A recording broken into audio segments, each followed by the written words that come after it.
everyone, how are you all? I hope you all are doing really very great. I am CA Sonali and welcomes you on this lecture number 2 of our CA Foundation Accounts lecture series. जैसे कि मैंने आप लोग को promise किया था कि here I am going to complete your whole syllabus of your accounts for CA Foundation for your January 26 attempt and onwards. तो येस, इसके बारे में मैंने येस्टरडे सब कुछ डिस्कस किया था. मैंने आपको बोला था I use to cover all the ICI का स्टडी मॉड्यूल एंड देन हम MTP RTP को कवर करेंगे. सो गाइज, आज हमने स्टार्ट किया था थियरी से. सो लेट्स क्विकली रिवाइज कि हमने येस्टरडे के लेक्चर में क्या किया और आज हमारा क्या बाकी है. चलो, so we have started with the theory and we have covered unit number 1 which is a meaning and scope of accounting. तो मैंने आपको बोला था कि अकाउंट्स आखिर दुनिया में क्यों आया, और I have given you example of the DMart कि ऐसे बड़ी बड़ी जो स्टोर्स होते हैं they can't remember the things, so accounts आया. तो अकाउंटिंग की डेफिनेशन से हमने स्टार्ट किया था. Can you please revise with me? सब लोगों ने मेरे साथ लाउडली बोलना है अकाउंट की डेफिनेशन क्या है. So account is an art of recording, classifying and summarising in a significant manner and in terms of money, transactions and events which are in part at least of the financial character and interpreting the results thereof. ये थी हमारी accounts की definition. Then हमने move किया था आगे. मैंने बताया था आपको ये अकाउंट्स के फादर कौन है. तो इसका नाम है लुका पासोली. लुका पासोली एक फ्रेंच बंदा था, इटालियन फ्रेंच बंदा था. तो उसने अकाउंट्स की डबल एंट्री सिस्टम जो कि आपका डेबिट और क्रेडिट है उसको लाया था. देन हमने देखा था कि अकाउंट्स का ऑब्जेक्टिव्स क्या है. ऑब्जेक्टिव मतलब क्या होता है? ऑब्जेक्टिव मतलब आपका पर्पज़ क्या है, गोल क्या है, टारगेट क्या है. वैसे ही अकाउंट आता है, हर कोई चीज़ दुनिया में आती है तो उसका पर्पज़ होता है, गोल होता है, टारगेट होता है. तो अपने अकाउंट्स का पर्पज़ था या तो ऑब्जेक्टिव्स है. सबसे पहला तो है गाइस कि systematically recording of the transaction को बहुत ही सिस्टमैटिक तरीके से रिकॉर्ड करना, जिसमें कवर होता है आपका bookkeeping, journal, ledger and trial balance. Then इसके बाद जैसे आप अगर इसको याद रखने की ज़रूरत नहीं है, आपको बस स्टेप बाय स्टेप सोचना है. रिकॉर्ड करने के बाद हम क्या करते हैं, इसका trading and profit and loss account बनाते हैं. तो इसको बोलते हैं कि इसके रिजल्ट को असर्टेन करना, मतलब जानना कि कंपनी कौन से स्टेज पे खड़ी है. उसके बाद होता है हम क्या करते हैं, कंपनी की फिनेंशियल पोजीशन जानते हैं. मैंने आपको येस्टरडे बताया था that there is a difference between financial position and financial performance. Position मतलब कंपनी अभी तक क्या क्या करती आई है उसकी ज़िंदगी में. सो उसको बोलते हैं हम balance sheet. Balance sheet as on date बनता है, तो इसमें सारा की सारा डेटा इंक्लूड होता है. और लास्ट है आपका communicating information to various users. हमने देखे थे कि अकाउंट्स आता है तो उसके बहुत सारे यूज़र्स हैं. हम आज भी रिवाइज करेंगे कौन से हैं. ये फिनेंशियल रिपोर्ट जो ट्रेडिंग एंड आपका जो trading and profit and loss account and balance sheet बनता है उसको बोलते हैं फिनेंशियल रिपोर्ट. ये हमें कम्युनिकेट करने होते हैं किसके साथ, यूज़र के साथ. देन हमने देखा फंक्शंस क्या क्या है अकाउंट के. तो मेजर करना, पास्ट परफॉर्मेंस को मेजर करता है. फोरकास्टिंग मतलब फ्यूचर के बारे में बताता है. डिसीजन मेकिंग में हेल्प करता है. कंपैरिजन इजी हो जाता है क्योंकि इसमें वीकनेसेस को आइडेंटिफाई किया जाता है, तो आपका कंट्रोल अच्छा होता है. और लास्ट था गवर्नमेंट रेगुलेशन एंड टैक्सेशंस, इसमें भी ये हेल्प करता है. देन हमने देखा था कि बुक कीपिंग क्या होती है और अकाउंटिंग क्या होती है. सो मैंने आपको बताया कि आपकी जो बुक कीपिंग और अकाउंटिंग ये दोनों सिमिलर नहीं हैं. अभी तक हमने देखा कि bookkeeping and accounting same ही होती है, बल्कि नहीं, there is a difference between bookkeeping and accounting. Bookkeeping मतलब क्या, नॉर्मली डेटा को जो हम रिकॉर्ड करते हैं इन अ वेरी नॉर्मल वे, जिससे हम कोई रिजल्ट को असर्टेन नहीं कर सकते, जिससे हमें कोई एक यूज़फुल इंफॉर्मेशन नहीं मिलती, उसको हम बुक कीपिंग बोलते हैं. जिस डेटा को रिकॉर्ड करना और उसको समराइज़ करना मतलब बुक कीपिंग. लेकिन अकाउंटिंग मैंने आपको बताया जहाँ पे बुक कीपिंग ख़त्म होती है वहाँ से अकाउंटिंग स्टार्ट होती है. सो अकाउंटिंग में आप बोल सकते हो कि आपका trading and profit and loss account and balance sheet cover होता है. सो आपको एग्जामिनेशन में बहुत बार क्वेश्चन आता है कि difference between bookkeeping and accounting. देखो गाइज, यहाँ पे कल हमने देखा था कि बुक कीपिंग जो है वो एक स्मॉलेस्ट पार्ट है ना। बुक कीपिंग क्या है, एक स्मॉलेस्ट पार्ट है किसका, अकाउंटिंग का।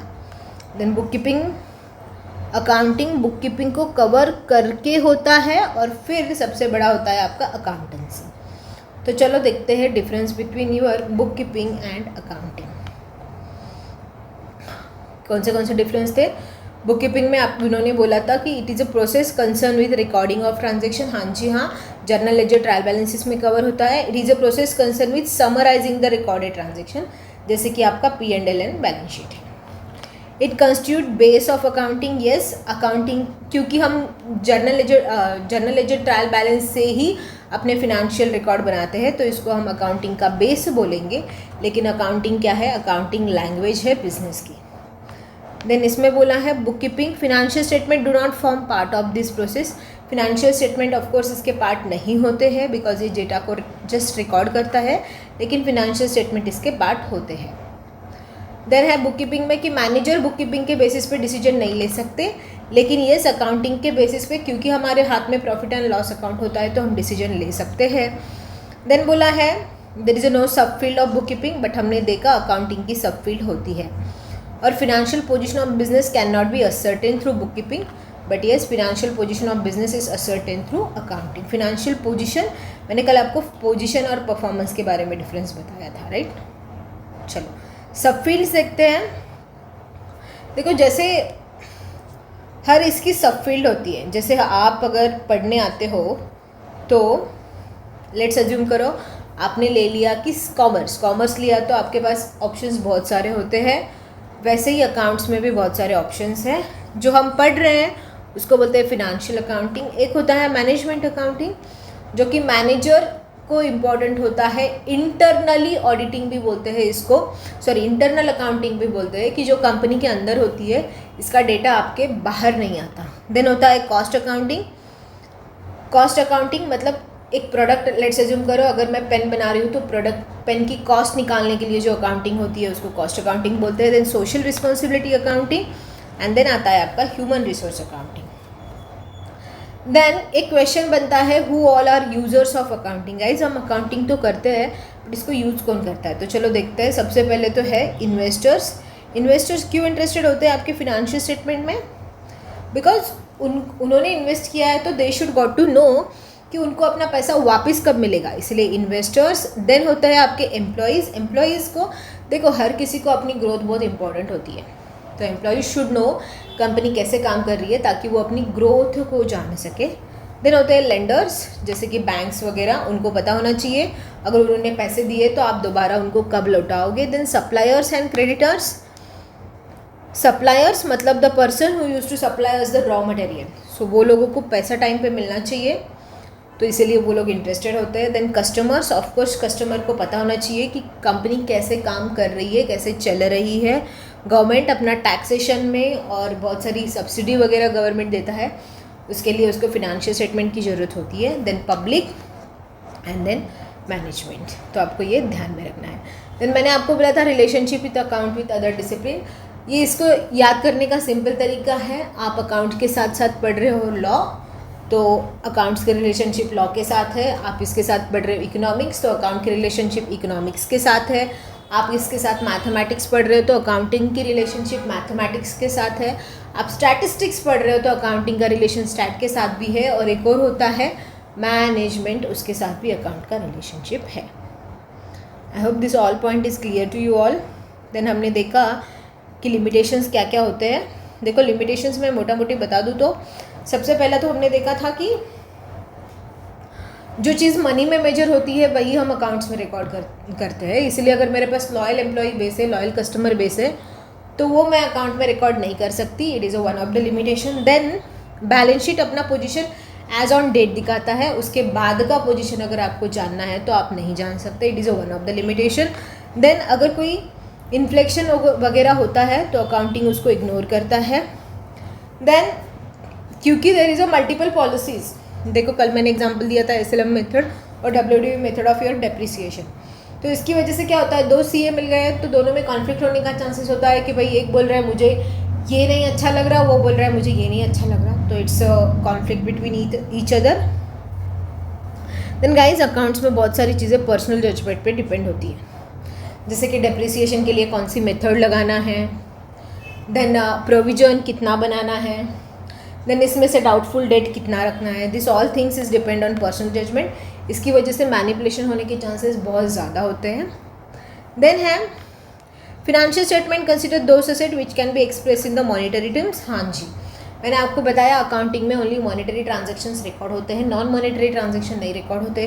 तो अगर मेरे पास बहुत अच्छा एम्प्लॉय बेस है, मैंने कल आपको टाटा का एग्जांपल दिया था, मैंने बताया था टाटा के पास बहुत अच्छा एम्प्लॉय बेस है, बहुत अच्छा कस्टमर बेस है, still they can't record it in the financial statement. Why? Because we only use to record the monetary terms, right.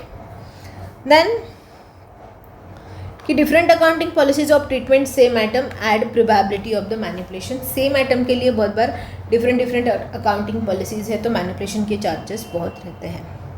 Then हमने देखा था role of chartered accountant in the society.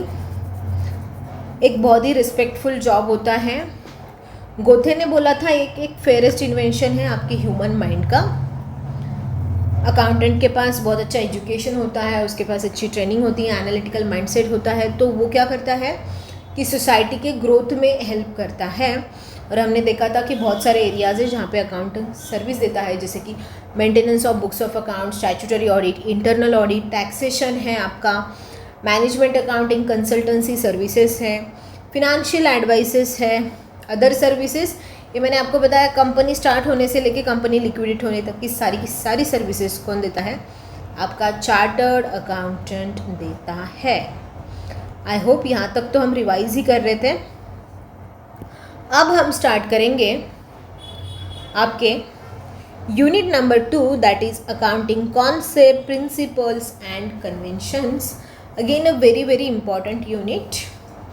मैं इसको आपको बहुत स्मूथ तरीके से बताऊंगी कि इसमें क्या क्या होता है. बहुत ही अच्छे से कॉन्सेप्ट और एग्जाम्पल देके मैं आपको समझाऊंगी कि ये है क्या. सो बेसिकली इस टॉपिक में आपको पढ़नी है ये 13 हेडिंग्स.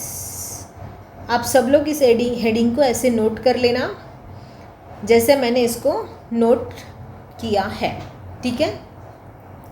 तो इस चैप्टर में the most important part is आपको ये 13 हेडिंग्स को क्या करना है, इस 13 हेडिंग्स को ही आपको पढ़ना है. और बिलीव मी, आपको पहले लगेगा कि मैडम क्या है ये, समझ में नहीं आ रहा, बट हाँ ये बहुत ईजी है.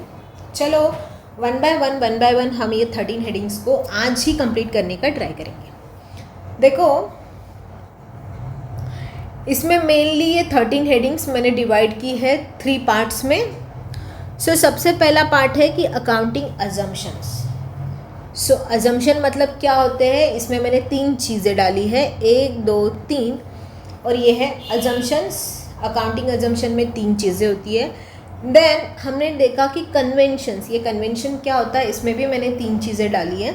तो हम देखेंगे कि देखो 3 और 3 6 यहाँ पे कवर हो गई, और बाकी 7 चीज़ें जो है वो कवर हो जाएंगी आपकी प्रिंसिपल्स में.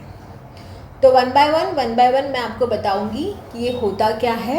आई रिक्वेस्ट यू कि आपको बहुत ही ध्यान से सुनना है कि ये क्या है, तो आपको याद रहेगा. और लिखने में आप आपके ओन लैंग्वेज में और अकाउंटिंग का कोई भी एग्जाम्पल देके आप इसको लिख सकते हो. जैसे मैं यहाँ पे अगर कोई अकाउंटिंग रिलेटेड एग्जाम्पल दे रही हूँ तो आप उसको भी एग्जाम में कोट करके आओगे, तो नॉट एट ऑल प्रॉब्लम, ठीक है. चलो 13 हेडिंग में गाइस सबसे पहले आता है कि अजम्पशंस. अजम्पशंस मतलब क्या? Do you know what is assumption? है ना, अजम्पशंस मतलब क्या होता है, मे और मे नॉट बी. अजम्पशन मतलब मे और मे नॉट बी. मतलब क्या? देखो मे और मे नॉट बी मतलब हो भी सकता है, नहीं भी हो सकता. अकाउंटिंग में भी ऐसी चीज़ें हैं जो हो भी सकती हैं, नहीं भी हो सकती हैं. लेट्स अज्यूम करो, जो बॉयज सुन रहे हैं उनके लिए बता रही हूँ. लेट्स अज्यूम करो एक जो लड़का है उसने एक लड़की को इंस्टाग्राम पे रिक्वेस्ट भेजी, फ्रेंड रिक्वेस्ट है ना, फॉलो रिक्वेस्ट, फ्रेंड रिक्वेस्ट, जो भी आप बोलते हो, ठीक है. अब उस लड़की ने उस रिक्वेस्ट को एक्सेप्ट कर लिया, तो वाह, उस लड़के के मन में लड्डू फूटने लग जाते हैं कि वाह वो तो मेरी फ्रेंड बनना चाहती है, हा. बट गाइस वो लड़की का मोटिव ये होता है कि उसको अपने फॉलोअर्स को इंक्रीज़ करना होता है. तो क्या हुआ, देखो लड़के को क्या लगा, वो उसकी फ्रेंड बनना चाहती है, बट लड़की का इंटेंशन क्या था, उसको तो अपने फॉलोअर्स को बढ़ाना था। तो मे और मे नॉट बी, लड़के का अजम्पशन मे हो भी सकता है, नहीं भी हो सकता है ना, कुछ भी हो सकता है। जैसे कि एक और एग्जांपल मैं यहाँ पे दे दूँ, आप में से बहुत सारे दोस्त जो होते हैं ना, बहुत सारे, क्या मैं बोलती हूँ कि लेट्स अज्यूम करो आप कोई छोटी सिटी से बिलोंग करते हो और हर कोई पढ़ने बाहर जाता है वहाँ से, तो एक ऐसा फेस्टिवल होता है या कोई ओकेजन होता है जहाँ पे सब लोग घर पे आते हैं। लेट्स अज्यूम करो दिवाली है, तो दिवाली पे क्या होता है, जनरली सब लोग घर पे आते हैं, है ना। तो लेट्स अज्यूम करो आपने आपके दोस्त को कॉल किया और पूछा भाई कहाँ है तू, वो बोल रहा है अरे मैं तो पढ़ने की जो जगह है वहीं पे हूँ, लेट्स अज्यूम करो मुंबई में ही हूँ। तो आप बोलते हो अरे मुझे तो लगा तू आया होगा, दिवाली है ना। आपने अज्यूम क्या किया कि वो आया होगा, क्यों, क्योंकि ये नॉर्मल प्रैक्टिस है, हर कोई दिवाली पे घर पे आता है तो वो भी आया होगा। सो दिस इज़ व्हाट मे और मे नॉट बी, आपका अजम्पशन कभी वैलिड हो भी सकता है, कभी नहीं भी हो सकता। तो आई होप अजम्पशन क्या है आपको क्लियर हो चुका होगा कि अजम्पशन मतलब हो भी सकता है, नहीं भी हो सकता। तो अकाउंटिंग में ऐसे 3 अजम्पशंस हैं, ठीक है। सो पहले इन तीनों अजम्पशन को डिस्कस करके बाकी ये पार्ट मैं बाद में डिस्कस करूँगी। चलो, सबसे पहला अजम्पशन है guys going concern. Going concern मतलब क्या, देखो मैं आपको यहाँ पे लेके जाती हूँ, कहाँ पे दिया है गोइंग कंसर्न, वेट, कहाँ है भाई, let me check going concern कहाँ है, देखो ये है। देखो गोइंग कंसर्न मतलब क्या, आपके जो फिनेंशियल स्टेटमेंट बनाते हैं ना, फिनेंशियल स्टेटमेंट जो कंपनी बनाती है वो नॉर्मली ऐसे बनाते हैं कि हमारा बिजनेस लंबा चलेगा। लंबा चलेगा मतलब देखो लेट्स अज्यूम करो आप सीए बन गए, rather than going in the practice you have started your own business. मुझे बताना गाइज आपका मोटिव रहेगा क्या, 1 साल के अंदर अंदर मुझे तो कैसे भी करके बिजनेस बंद करना है। कोई भी बंदा बिजनेस स्टार्ट करता है तो उसका मोटिव क्या होता है, ये बिजनेस तो मेरा लंबा चलेगा, है ना, ये अभी क्लोज नहीं होगा। तो गोइंग कंसर्न अजम्पशन बोलता है कि फिनेंशियल स्टेटमेंट जो हम बनाते हैं वो ऐसे बनाते हैं कि हमारी कंपनी जो है वो गोइंग कंसर्न है। गोइंग कंसर्न है मतलब, गोइंग कंसर्न है मतलब ये अभी 1 या 2 साल में क्लोज नहीं होगी। क्या बोलता है गोइंग कंसर्न अजम्पशन, कि हमारे बिजनेस का फोरसीएबल फ्यूचर है। फोरसीएबल फ्यूचर है मतलब बहुत बड़ा, बहुत लंबा फ्यूचर है। देखो यहाँ पे मैंने हाईलाइट किया है, वो बोलता है the financial statement are normally prepared on the assumption that enterprise is going concern and will continue in operating for the foreseeable future. मतलब बहुत लंबे फ्यूचर तक हमारा बिजनेस चलेगा, हमारा कोई इरादा नहीं है कि हम 1 या 2 साल ही इस बिजनेस को चलाएंगे। Hence, it is assumed that enterprise has neither the intention nor the need to liquidate or crucially material the scale of its operation. Enterprise को अपना बिजनेस लिक्विडेट करने की ज़रूरत नहीं है। देखो क्या होता है, जब भी हम फिनेंशियल स्टेटमेंट बनाते हैं तो हम यही सोच के बनाते हैं कि बिजनेस 1 या 2 साल में क्लोज नहीं होगा, तो उसके हिसाब से ही हमारा फिनेंशियल स्टेटमेंट का जो बनाना है वो डिज़ाइन होता है। अगर आपका बिजनेस आपको पता है कि it is not more going concern, जैसे कि कोई कंपनीज होती है जिनको पता होता है कि हमारा बिजनेस 1-2 साल में क्लोज होने वाला है, तो फिर उनको अपने फिनेंशियल स्टेटमेंट भी गोइंग कंसर्न पे नहीं बनाने पड़ेंगे, क्योंकि there is a lot of changes when your business is going concern and when your business is going to liquidate. जब आपका लिक्विडेट होने वाला होता है तो आपको वो चीज़ें भी यूज़र्स को बतानी पड़ेगी कि हमारा बिजनेस लिक्विडेट होने वाला है, और आपको अकॉर्डिंगली सारे स्टेटमेंट को मॉडिफाई करना पड़ेगा, ठीक है। सो पहला तो अकाउंटिंग अजम्पशन है, तो कोई भी फिनेंशियल स्टेटमेंट बनता है तभी अज्यूम किया जाता है कि ये बिजनेस क्या है, गोइंग कंसर्न है, मतलब लंबा है, इसका फ्यूचर कैसे है, फोरसीएबल फ्यूचर है। आई होप ये आपको क्लियर हुआ होगा। देन पहला तो अकाउंटिंग अजम्पशन आपका ये हो गया कि business is going concern. Then आता है दूसरा अक्रूवल। कैसे अक्रूवल क्या होता है, चलो देखते हैं अक्रूवल कॉन्सेप्ट क्या बोलता है। देखो ये बोलता है under accrual concept the effect of transaction and other events are recognized on mercantile basis. mercantile basis मतलब क्या? mercantile basis मतलब it may be received or receivable, it may be paid और पेएबल. चाहे वो रिसीव या receivable हो, चाहे वो पेड या पेएबल हो, you have to record it in financial statement और you have to record it in the books of account. क्यों ऐसा? देखो, दो टाइप्स की अकाउंटिंग होती है. एक होती है आपकी कैश अकाउंटिंग और दूसरी होती है आपकी मर्केंटाइल अकाउंटिंग. तो कैश अकाउंटिंग क्या करती है?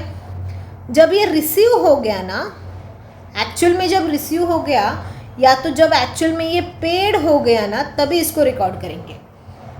जब ये रिसीव हो गया और जब ये पेड हो गया तभी इसको रिकॉर्ड करेंगे. अदरवाइज वो रिकॉर्ड नहीं करेंगे. लेकिन मर्केंटाइल सिस्टम बोलती है कि आपका ये रिसीव हो, चाहे होने वाला हो, रिसीवेबल, आपका चाहे रिसीव हो चाहे रिसीवेबल हो, आपका चाहे पेड हो चाहे पेबल हो, मतलब आपने भले ही पे कर दिया या तो आप पे करने वाले हो, फिर भी आपको क्या करना है? रिकॉर्ड करना है. और इसी बेसिस पे सारे के सारे फिनेंशियल स्टेटमेंट बनते हैं. सो अक्रूवल कॉन्सेप्ट किसको फॉलो करता है? मर्केंटाइल बेसिस ऑफ अकाउंट को फॉलो करता है, जो कि बोलती है कि इट में बी पेड और पेएबल, इट में बी रिसीव और रिसीवेबल, आपको ट्रांजेक्शन्स को रिकॉर्ड करना है. लेट्स अज्यूम करो, इस रिसीव और रिसीवेबल का एग्जांपल दूँ तो लेट्स अज्यूम करो कि आपने ना कोई क्लॉथ परचेस किया. यू हैव परचेस क्लॉथ, आपकी क्लॉथ का बिजनेस है, आपने क्लॉथ परचेस किया. कितने का? लेट्स अज्यूम करो 5 लाख का.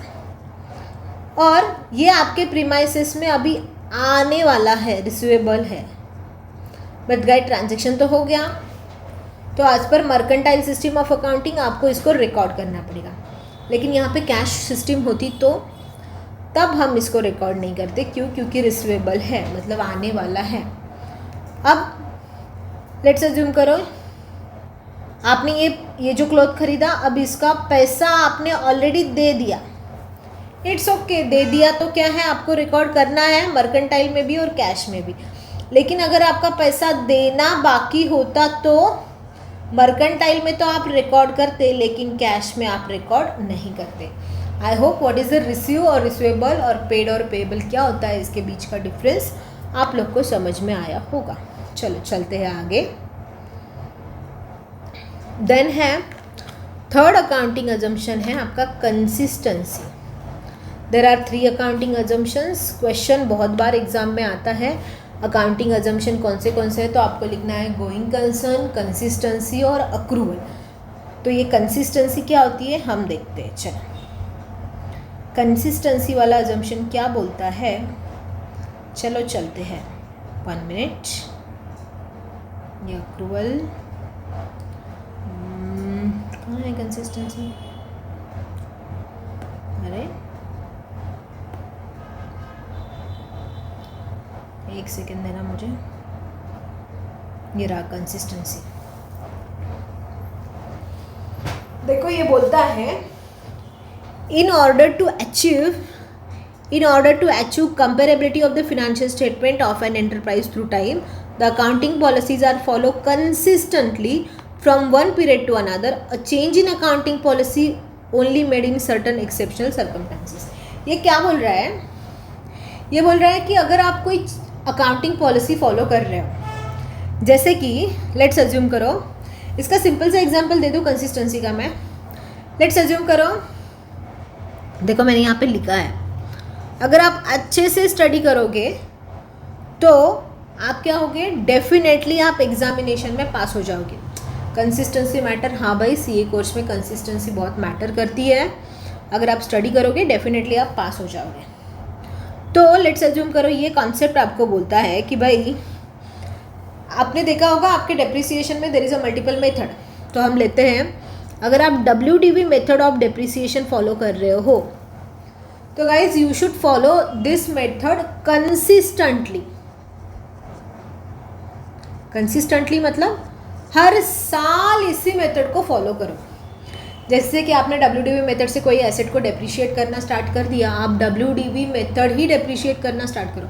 आप सोचो कैसे लगेगा कि एक साल आप WDV कर रहे हो, दूसरे साल आप SLM कर रहे हो, तीसरे साल आप डिमनी और WDV कर रहे हो, मतलब WDV SLM, how it will feel, how it will work, ये यूजर्स को देखने में कैसा लगेगा, जो आपके फिनेंशियल स्टेटमेंट को रीड करेगा उनको कैसा लगेगा, और आपको खुद को भी ये प्रैक्टिस फॉलो करने में कोई भी उसमें वैलिडिटी नहीं लगेगी। सो ये बोल रहा है गाइज, अगर आप WDV मेथड फॉलो कर रहे हो तो उसको ही कंसिस्टेंटली फॉलो करो अनटिल एंड अनलेस आप बोलोगे फिर मैडम चेंज करने का ज़रूरत पड़ी तो हाँ आप कर सकते हो ना।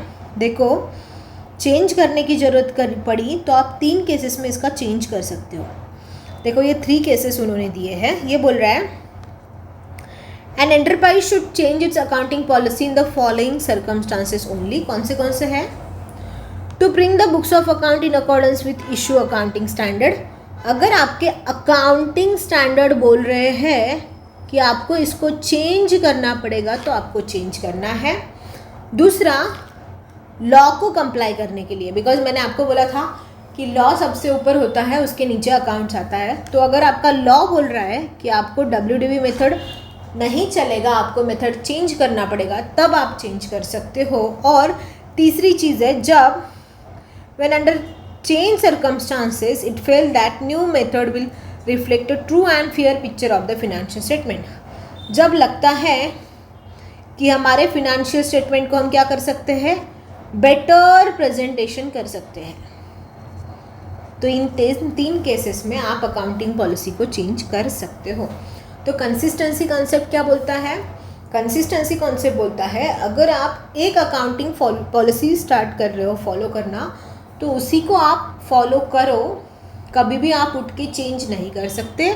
ओनली 3 केसेस है जहाँ पे आप चेंज कर सकते हो। एक तो change required by accounting standard, दूसरा लॉ के प्रोविज़न को कंप्लाई करने के लिए, और तीसरा जब मैनेजमेंट को लगता है कि फॉर बेटर फिनेंशियल स्टेटमेंट का प्रेजेंटेशन, तो इन 3 केसेस में आप अकाउंटिंग पॉलिसी को चेंज कर सकते हो। आई hope this is a clear guys. तो हमने अकाउंटिंग अजम्पशंस को जो है वो कवर कर लिया, ठीक है। आई होप आपको समझ में आ रहा होगा। अगर समझ में आ रहा है तो प्लीज़ मुझे कमेंट सेक्शन में बताना।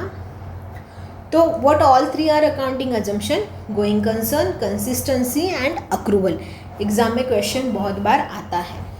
और अजम्पशन मतलब क्या, ये भी मैंने आपको बता दिया। चलो अब चलते हैं, ये छोटा टॉपिक कवर कर लेते हैं, कन्वेंशंस। ये कन्वेंशंस क्या होते हैं? कन्वेंशन मतलब, इसको बोलेंगे हम, कन्वेंशन मतलब कॉमन रूल। कॉमन रूल, ये कॉमन रूल कैसे आते हैं? By some trial and run. Common rule है। देखो अकाउंट्स, आपको ये अजम्पशंस थे, अब ये है कन्वेंशन। कन्वेंशंस मतलब कॉमन रूल होते हैं जो कैसे आए? ट्रायल एंड रन से आए। मतलब जब अकाउंट्स बना तब ये कन्वेंशंस नहीं होंगे। किसी कंपनीज को दिक्कत आ रही होगी, उन्होंने कुछ ट्रायल एंड रन किया और ये कन्वेंशंस आए, है ना। तो देयर इज़ 3 कन्वेंशन। कन्वेंशन मतलब common rule which is coming by some trial and run. सबसे पहला तो आता है आपका प्रूडेंस कॉन्सेप्ट, या उसी का नाम होता है कंजर्वेटिज्म। दूसरा है आपका डिस्क्लोजर, और तीसरा है आपका मटेरियलिटी। ये डिस्क्लोजर मैंने डाला है, ये डिस्क्लोजर आपके सिलेबस में नहीं है। डिस्क्लोजर मतलब क्या? जो भी अकाउंटिंग पॉलिसी आप फॉलो कर रहे हो, नई बार फॉलो कर रहे हो, तो उसको आपके फिनेंशियल स्टेटमेंट में आपको डिस्क्लोज करना पड़ेगा। या तो कोई अकाउंटिंग पॉलिसी आपने फॉलो करना स्टॉप कर दिया, उसको भी आप डिस्क्लोज करो। कोई नया बिजनेस खरीद रहे हो, उसको डिस्क्लोज करो, उसको बोलते हैं डिस्क्लोजर। ये भी क्या है? कॉमन रूल है, आपको करना पड़ेगा, ठीक है। देखो अकाउंटिंग में ऐसा नहीं है, ये कन्वेंशंस ऐसे नहीं करना पड़ेगा मतलब करना ही पड़ेगा, नहीं। कॉमन रूल है भाई, सब लोग करते हैं, आप भी करो। समझ में आ रहा है आपको? चलो देखते हैं प्रूडेंस कॉन्सेप्ट या तो कंजर्वेटिज्म कॉन्सेप्ट क्या बोलता है। चलो देखते हैं प्रूडेंस कॉन्सेप्ट कहाँ है। Let me check where is prudence concept.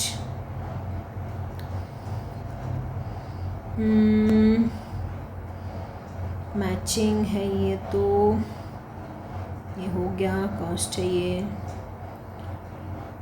Prudence कहाँ है यार?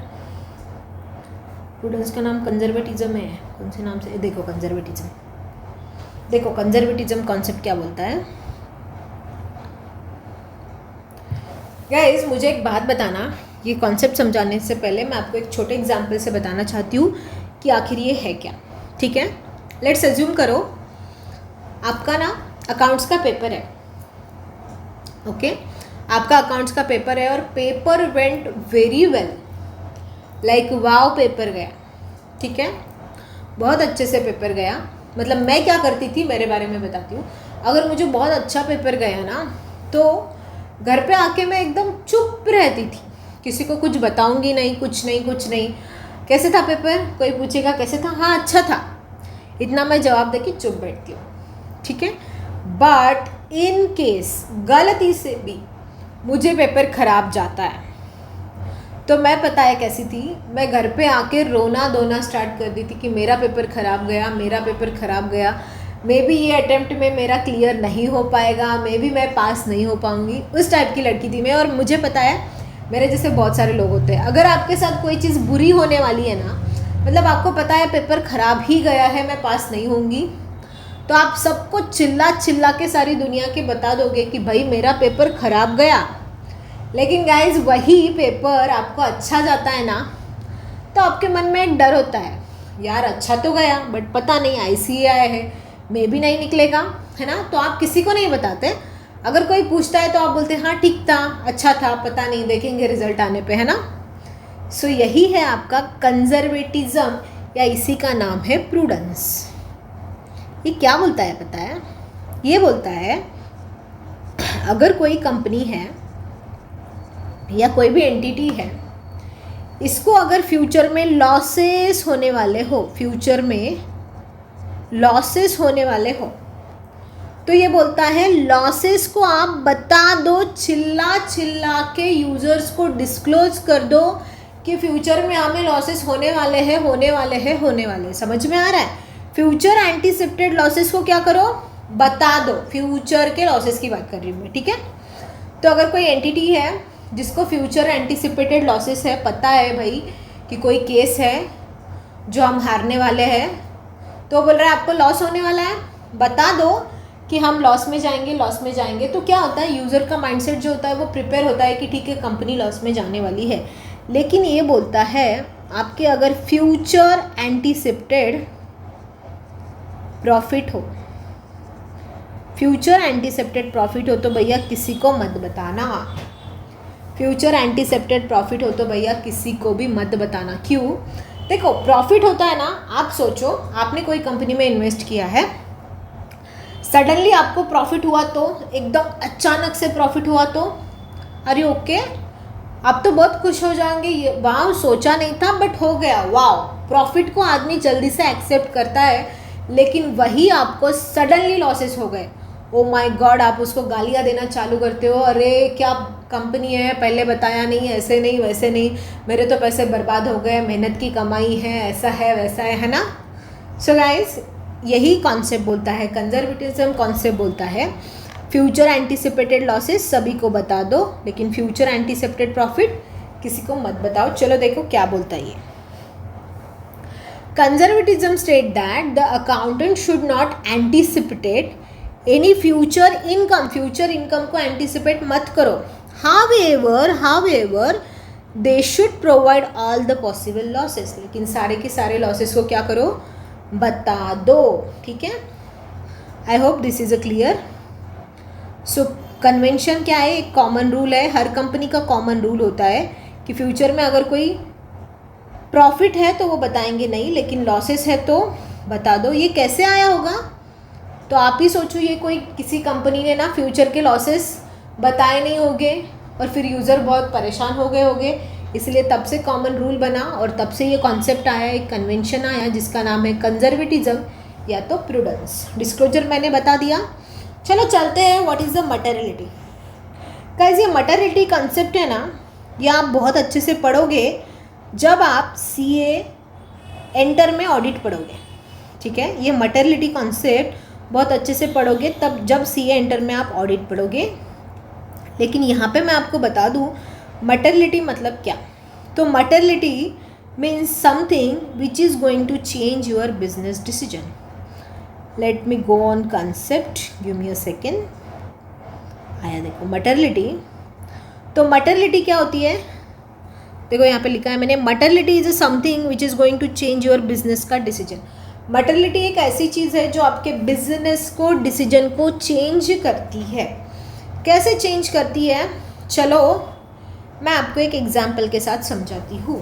लेट्स अज्यूम करो गाइस आपका बिजनेस है कैलकुलेटर का, ठीक है, नहीं कैलकुलेटर का बिजनेस नहीं है। लेट्स अज्यूम करो आपके 3 टाइप के बिजनेस हैं, ठीक है। You have 3 types of business. आपका जो बिजनेस है उसका 3 टाइप के बिजनेस है। सो सबसे पहला जो बिजनेस है ना, इसका जो टर्नओवर है वो 120 करोड़ का है। कितना है ये जो बिजनेस है, इसका जो टर्नओवर है, टर्नओवर आई होप आप सभी को पता होगा, टर्नओवर मतलब सेल्स। तो इसका टर्नओवर है 120 करोड़, ठीक है। दूसरा एक बिजनेस है जिसका टर्नओवर है जस्ट 12 लाख, ठीक है। ये छोड़ दो एग्जांपल लेते हैं। आपके 2 बिजनेस हैं, एक बिजनेस है जिसका टर्नओवर है 120 करोड़ और एक बिजनेस है जिसका टर्नओवर है 12 लाख, ठीक है। अब मुझे एक बात बताना, आपने एक कैलकुलेटर परचेस किया, ठीक है, आपने कैलकुलेटर परचेस किया जिसका प्राइस है ₹400। ये दोनों बिजनेस के लिए आपने एक एक कैलकुलेटर परचेस किया तो जिसका प्राइस है 400। गाइस मुझे एक बात बताना, वो बिजनेस जिसका टर्नओवर 120 करोड़ है, क्या उस बिजनेस के लिए ये 400 रुपये का कैलकुलेटर बहुत ज़्यादा मैटर करता है क्या? आप सोचो 400 रुपये का, आपको लगेगा यार चिंदी चीज़ है, आप इसको क्या करोगे, प्रिंटिंग एंड स्टेशनरी में डाल दोगे, है ना। 400 रुपये का कैलकुलेटर क्या है यार, प्रिंटिंग एंड स्टेशनरी में डाल दो। लेकिन गाइज आपके बिजनेस का टर्नओवर ही 12 लाख है, मतलब आप सेल ही 12 लाख की कर रहे हो, आप उसमें से हार्डली 50-60 हज़ार का प्रॉफिट निकाल रहे हो। तो मुझे बताना कि ये 400 रुपये का कैलकुलेटर आपके बिजनेस के लिए मैटर करेगा? आप बोलोगे हाँ जी मैडम करेगा, हमारे लिए तो 100-200 रुपये की चीज़ भी मैटर करेगी बिकॉज हमारा बिजनेस बहुत ही छोटा है ना। तो गाइज दिस इज़ व्हाट कि आप एक बिजनेस में, छोटा बिजनेस है जिसमें आप इस कैलकुलेटर को कैपिटलाइज करोगे, आप इसको एसेट मानोगे, लेकिन वही दूसरा बिजनेस है जिसमें आप इसको एसेट नहीं बल्कि प्रिंटिंग एंड स्टेशनरी मान रहे हो। तो this is what materiality is. Materiality is something which is going to change your business decision. Business decision को चेंज करती है, ये बहुत सारे फैक्टर्स पे डिपेंड रहती है। चलो पढ़ते हैं कौन से फैक्टर्स पे डिपेंड रहती है। देखो Materiality principle permit other concept to be ignored. The effect is not considered material. Material effect नहीं है तो ignore करो यार. This principle is exception of to full disclosure principle. According to materiality principle, देखो क्या बोलता है materiality principle. All the items having significant economic benefit on the business of the enterprise should be disclosed in the financial statement. अगर आपके business पे significant effect है तभी disclose करो. चिंदी इफेक्ट है, 400 रुपये का कैलकुलेटर परचेस किया, अरे क्या है भाई, मत करो, डिस्क्लोज मत करो. And any insignificant item which will only increase in the work of the accountant but will not be relevant to user need should not be disclose in the financial statement. बहुत ही insignificant है, 120 करोड़ के turnover के business में 400 रुपये का calculator को user को पता करके क्या ही करेंगे, मत डिस्क्लोज करो, है ना. बट वही 12 लाख का टर्नओवर है, डिस्क्लोज करो. क्या बोलता है आगे देखो, the term materiality is subjective term, it is on the judgement पे है, कॉमन सेंस पे है and direction of the accountant that which item is material and which is not. ये कंप्लीटली डिपेंड होता है अकाउंटेंट के पर्सनल जजमेंट में कि कौन सा आइटम हमारे बिजनेस के लिए मटेरियल है, कौन सा नहीं है. बहुत सारी कंपनीज में एक पॉलिसी बनाई जाती है, जैसे कि बहुत बड़ी कंपनी है तो 5,000 के बाद के आइटम जो है वो ही आपको कैपिटलाइज करने हैं, उसके नीचे के नहीं करने, ठीक है. ऐसे बहुत कुछ होता है. आगे वो बोल रहा है, ये आपको एग्जाम में लिखना है, the materiality depend not only upon the amount of item but also upon of size of the business. किस किस पे ऊपर डिपेंड करती है? साइज ऑफ बिजनेस, और क्या है? नेचर ऑफ बिजनेस, और क्या है? Level of information. कौन से लेवल की आपके पास इंफॉर्मेशन अवेलेबल है, और level of person making the decision, और कौन सा बंदा इसको डिसीजन ले रहा है. तो ये चारों चीज़ों पे आपकी मटेरियलिटी डिपेंड होती है ना. Moreover an item of material to one person may not be immaterial to another. जैसे मैंने आपको अभी एग्जाम्पल दिया. What is important is omission of any information should not impair the decision making of the various users. तो this is what materiality is guys. I hope आपको समझ में आ रहा होगा. मैं बहुत अच्छे से समझाने का ट्राई कर रही हूँ. चलो, तो हमारे गोइंग अजम्पशंस हो गए. 3 अजम्पशन है: going concern, consistency and accrual. और कन्वेंशन भी हो गए. कन्वेंशन मतलब common rule which is coming by some trial and run. उसमें 3 चीज़ें होती है: प्रूडेंस कॉन्सेप्ट या कंजर्वेटिज्म कॉन्सेप्ट क्या बोलता है, प्रूडेंस कॉन्सेप्ट क्या बोलता है, please let me know in the comment section below. Materiality हमने अभी देखा. जो मटेरियल है बिजनेस के लिए उसको डिस्क्लोज करो, जो नहीं है उसको डिस्क्लोज मत करो. अब आते हैं सबसे इम्पॉर्टेंट प्रिंसिपल्स पे. ये प्रिंसिपल्स क्या होते हैं? प्रिंसिपल्स मतलब स्ट्रिक्ट रूल. भाई स्ट्रिक्ट रूल है. प्रिंसिपल मतलब स्ट्रिक्ट बहुत स्ट्रिक्ट आपको फॉलो करना है. मतलब you have to follow means you have to follow. Assumption में कंपनी के पास ऑप्शन था फॉलो करना है करो, नहीं करना है मत करो. कन्वेंशन में कॉमन रूल है तो कंपनी के पास ऑप्शन था फॉलो करना है करो, नहीं करना है मत करो. लेकिन प्रिंसिपल में कंपनी के पास कोई ऑप्शन नहीं होता है, आपको फॉलो करना है मतलब करना ही है. तो देयर इज 7 प्रिंसिपल मतलब स्ट्रिक्ट चीज़ें आपको फॉलो करना है तो करना है. सबसे पहला है बिजनेस एंटिटी कॉन्सेप्ट, या तो इसको बोलते हैं एंटिटी कॉन्सेप्ट. देखो क्या बोलता है. एंटिटी कॉन्सेप्ट बोलता है,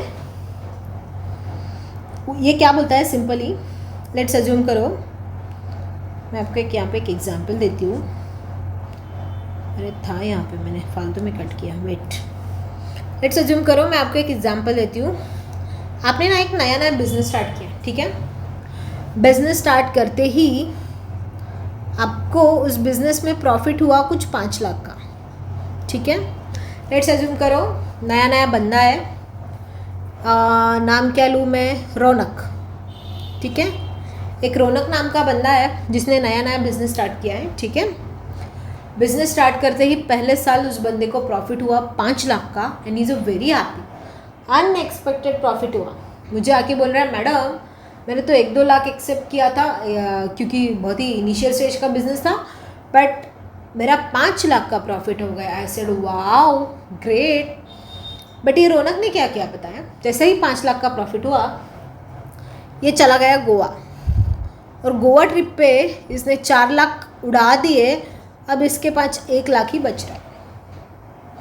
मुझे एक बात बताना गाइस, एज ए इन्वेस्टर आप रौनक के बिजनेस में इन्वेस्ट करोगे क्या? आप बोलोगे नहीं यार 4 लाख ये बंदा ऐसे ही उड़ा रहा है, हम इसके बिजनेस में इन्वेस्ट नहीं करोगे, है ना.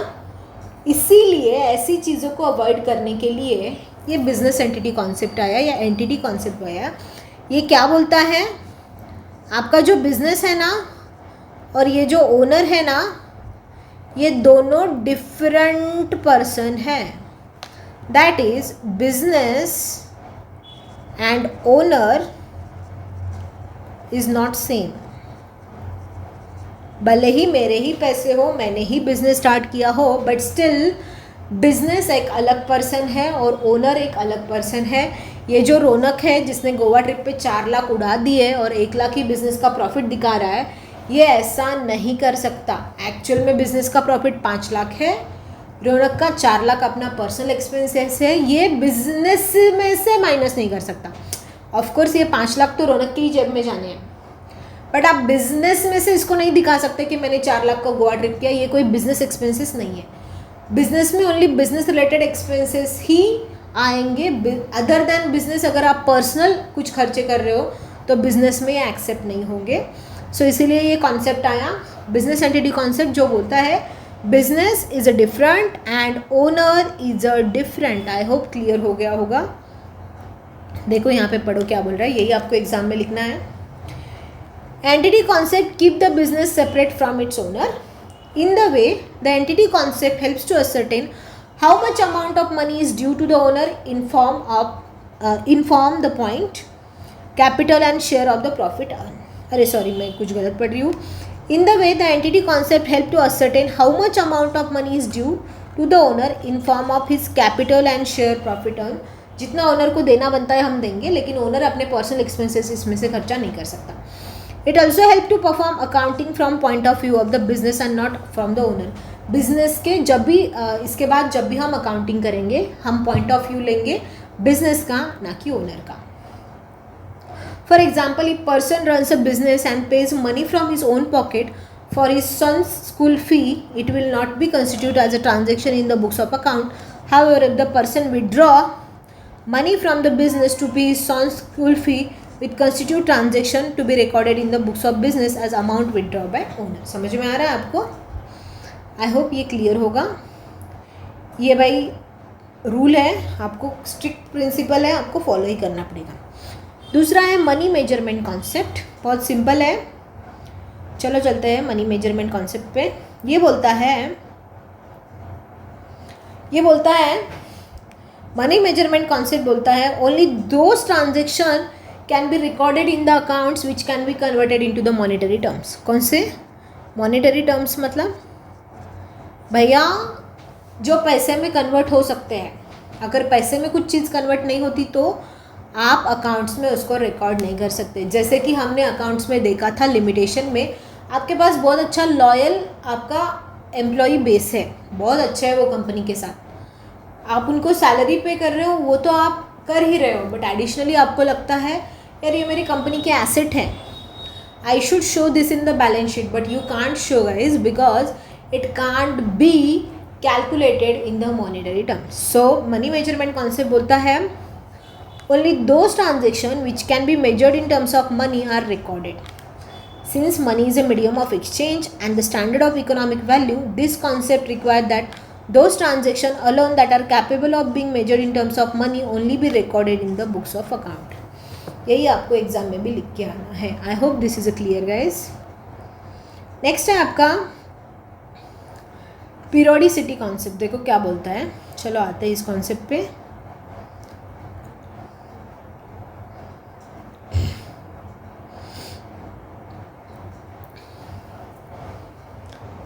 देखो ये क्या बोलता है. इससे पहले हमने एक कॉन्सेप्ट देखा, क्या? गोइंग कंसर्न, है ना. गोइंग कंसर्न क्या बोलता था? Business have foreseeable future. Business का लंबा फ्यूचर है ना. गाइस ये लंबा फ्यूचर है, आपको कैसे पता चलेगा? How you got to know कि बिजनेस का लंबा फ्यूचर है? तो पीरियोडिसिटी कॉन्सेप्ट क्या बोलता है, अगर आपको लग रहा है आपके बिजनेस का लंबा फ्यूचर है तो आपको पता कैसे करना है? तो बोलता है इस बिज़नेस की एग्जामिनेशन लो. लेट्स अज्यूम करो मुझे पता करना है आप लोग अच्छे से पढ़ाई कर रहे हो कि नहीं कर रहे हो. मैं क्या करूँगी, आप बोलोगे मैडम आप टेस्ट लोगे, है ना. तो वही बिज़नेस भी क्या करता है, वही क्या करता है अकाउंटेंट भी अपने बिज़नेस की टेस्ट लेता है. कैसे? बाय प्रिपेयरिंग फिनेंशियल स्टेटमेंट कि बिज़नेस प्रॉफिट में है कि लॉस में है. अगर प्रॉफिट में हो तो लंबा फ्यूचर है, अगर लॉस में है तो लंबा फ्यूचर नहीं है भाई. सिंपल है. तो पीरियोडिसिटी कॉन्सेप्ट बोलता है this is also called as a concept of defined accounting period. As per the going concern concept, indefinite life of the entity is assumed. For the business entity, it causes inconvenience to measure performance achieved by entity in the ordinary course of business. तो ये बोलता है according to this concept, accountant should prepare after every period and not end of the life of the entity.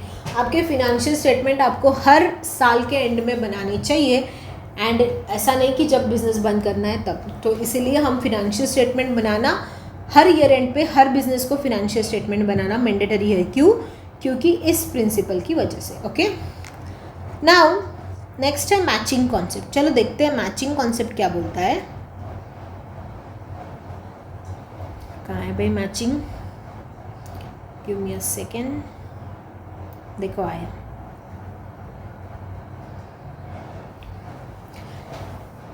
In this concept, all expenses match with the revenue of the period should be only taken in the consideration. Guys, ये बोल रहा है, देखो ये matching concept बहुत simple है. वो बोल रहा है लेट्स अज्यूम करो कि आपका ना बिजनेस है, आपका बिजनेस है अम्ब्रेला का, अम्ब्रेला मैन्युफैक्चरिंग का बिजनेस है, ठीक है। तो आप क्या करते हो, अम्ब्रेला मैन्युफैक्चरिंग का बिजनेस है, आप मुझे बताना अम्ब्रेला का सेल कौन सी मंथ में ज़्यादा होता है। आप बोलोगे जनवरी में होता है क्या, नहीं, फरवरी में नहीं, मार्च में नहीं, जून मार्च अप्रैल में नहीं, मई में भी नहीं, लेकिन जून में हाँ, जून और जुलाई और अगस्त के टाइम में इसका सेल ह्यूज होता है ना, होता है ना। तो लेट्स अज्यूम करो ये ऐसा कर्व बन रहा है आपके बिजनेस का, पहले 3-4 महीने 5 महीने आप बहुत शांत हो, बाद में ऐसा होता है कि 2-3 महीने में ही आपका सारा पूरा की पूरा प्रॉफिट निकल जाता है, ठीक है।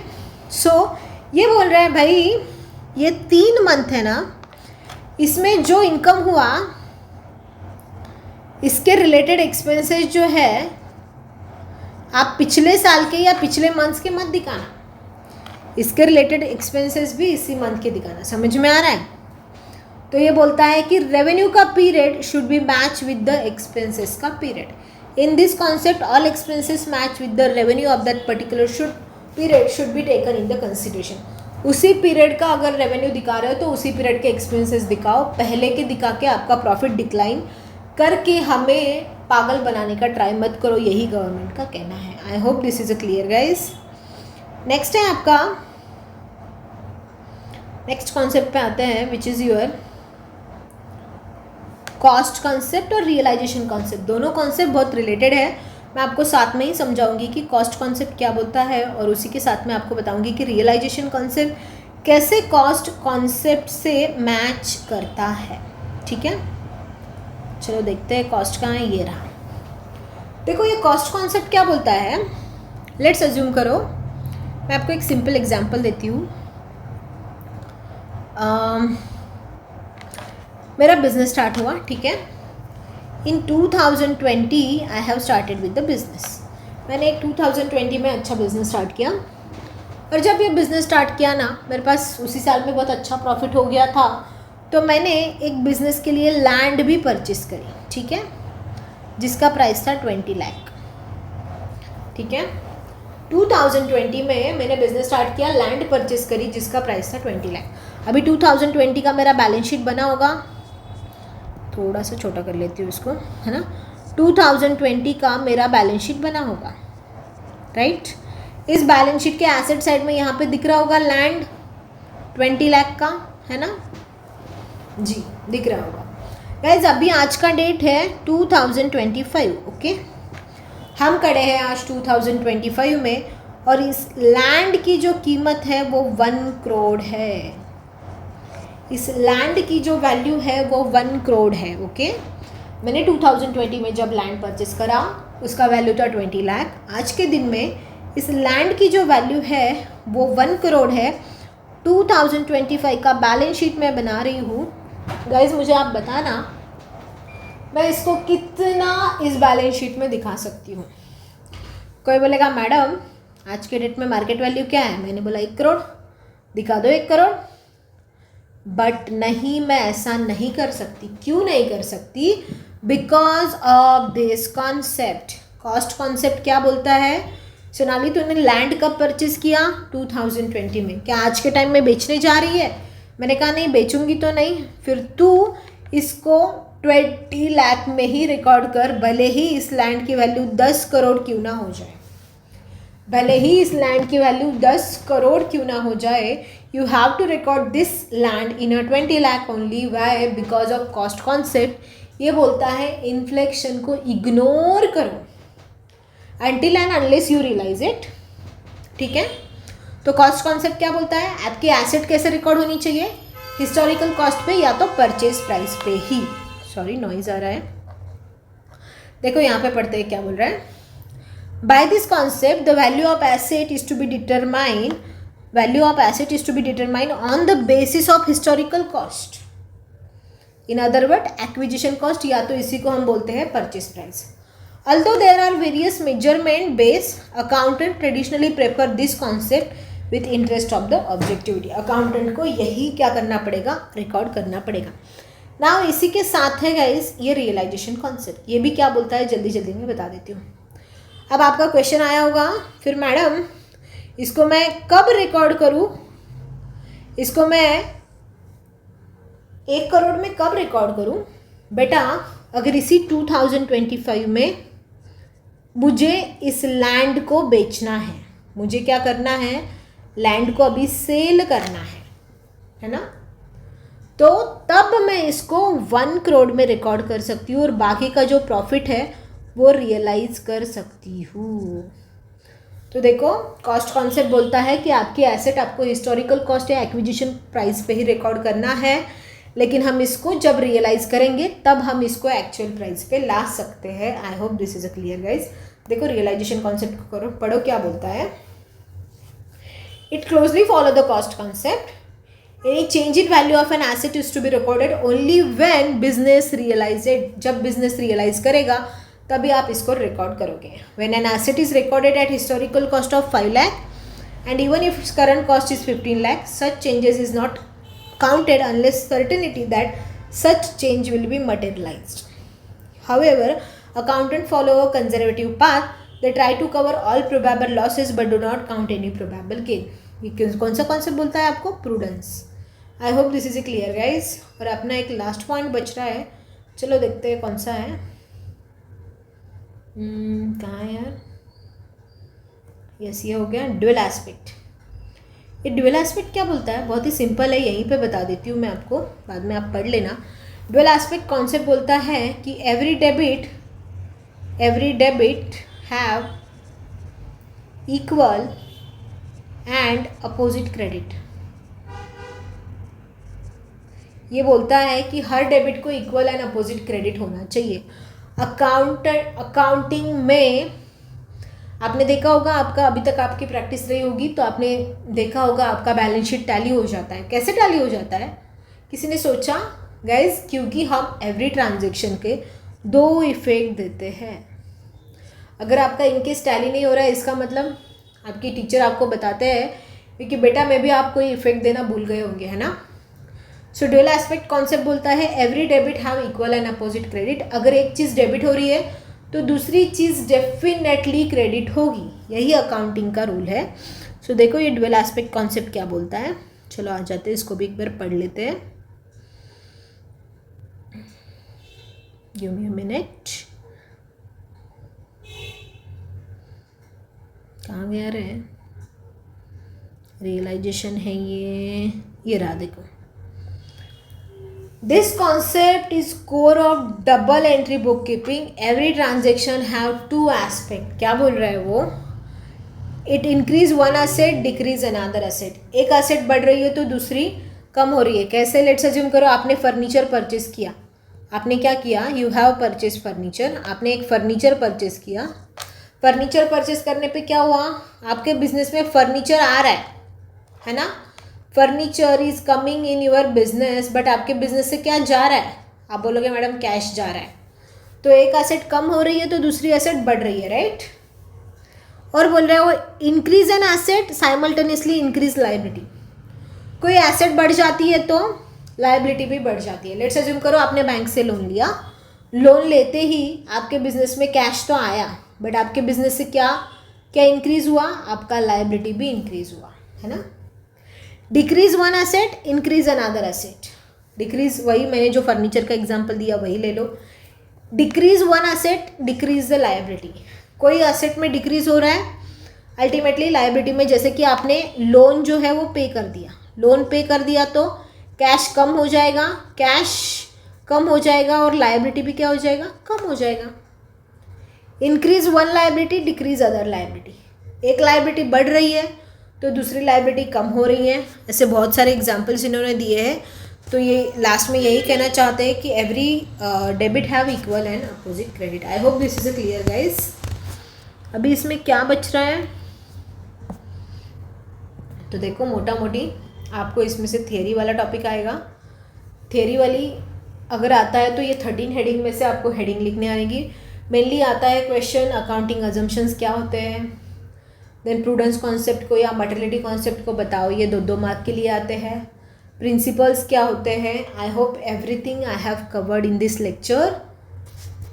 मुझे लगता है मैंने सब कवर किया है और आप लोग को ये सब चीज़ें क्लियर है।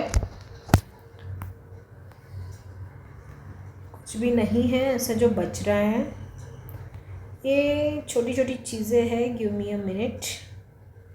देखो ये accounting assumption, going concern, consistency, approval, financial statement क्या होते हैं वो बताया है।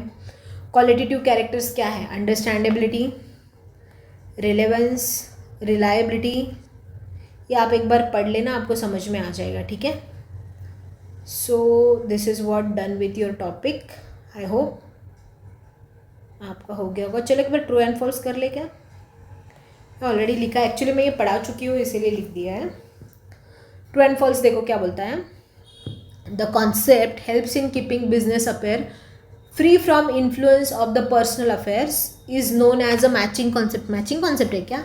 जी नहीं, हमने देखा था एक कॉन्सेप्ट था जो बोल रहा था कि business is a different and owner is a different. Do you remember कौन सा कॉन्सेप्ट था? जी, बिजनेस एंटिटी कॉन्सेप्ट।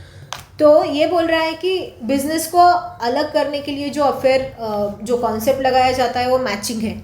जी नहीं, गलत है। कौन सा है? Business entity concept. देखो कैसे आपको लिखना है, क्या है वो। हाँ देखो, फॉल्स। सबसे पहले तो मैचिंग कॉन्सेप्ट में क्या आता है वो आपको बताना है। Under matching concept all expenses match with the revenue of that period and should be taken into consideration in the financial statement of the organization. If any revenue is recognized, then expenses related to earn that revenue should also be recognized. ऐसे आपको लिखना है। Next है, क्या है? The entity concept means that enterprise is liable to the owner for capital investment made by the owner.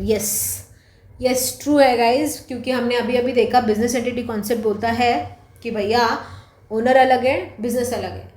Owner ने जो पैसे लगाए हैं हम उसको लायबिलिटी साइड में लिखते हैं, अगर आपको पता होगा तो। क्यों लिखते हैं? बिकॉज हम अज्यूम करते हैं कि ये बिजनेस का देना है, बिजनेस के ऊपर लायबिलिटी है।